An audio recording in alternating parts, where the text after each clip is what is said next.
So it turns out Boone's pretty boring, which everybody already knew, because there's nothing that's open 24 hours, even though it's a college town, which doesn't make any sense at all.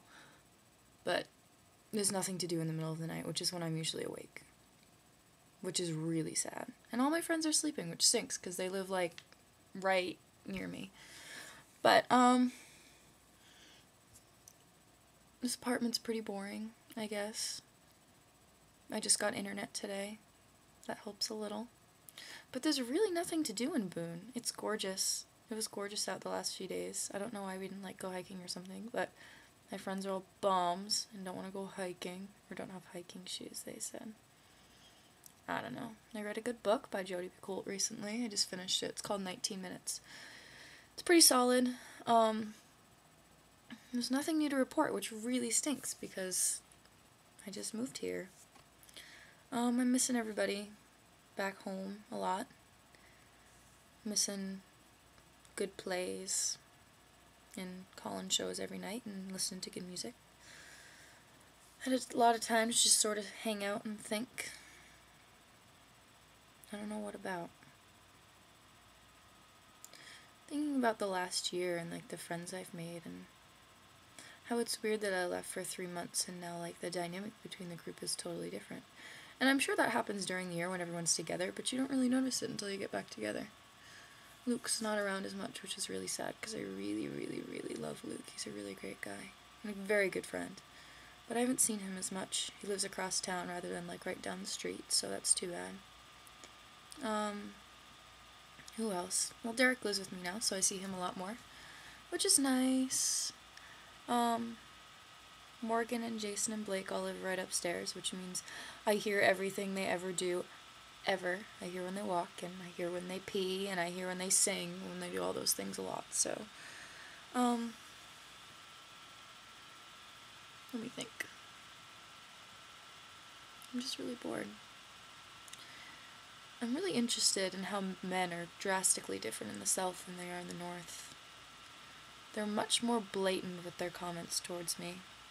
I'd never gotten, like, whistled or hooted or hollered at until I moved down here. But now it happens on a fairly regular basis. Because people think that's okay. Which, you know, I guess it's trying to be complimentary, but really, come up and talk to me, because I'm a person, so, I don't know. Maybe that's weird.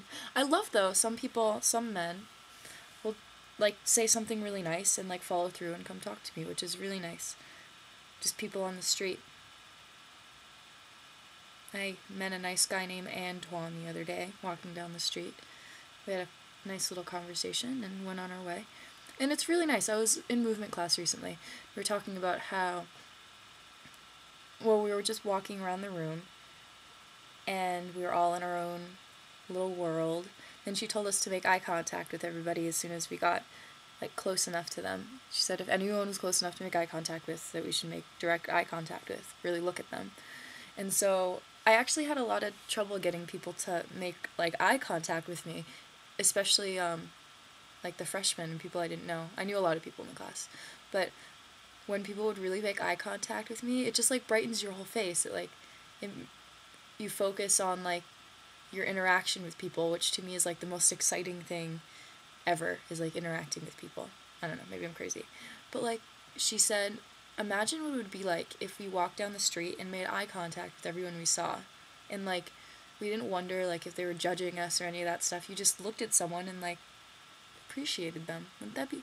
I know, I'm sorry, I sound crazy, but I thought that was a really cool idea. I also learned that I'll never, ever turn to my right when I'm just going in a regular walking pattern. I don't know why. I think it's because of my bangs, which look like they're on my left because the computer does this weird switchy thing.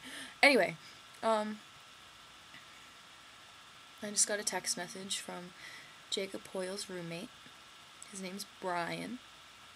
Seems like a nice enough guy, but, we'll see. I don't know him at all. I've met him once for, like, 10 minutes, so he got a flat tire.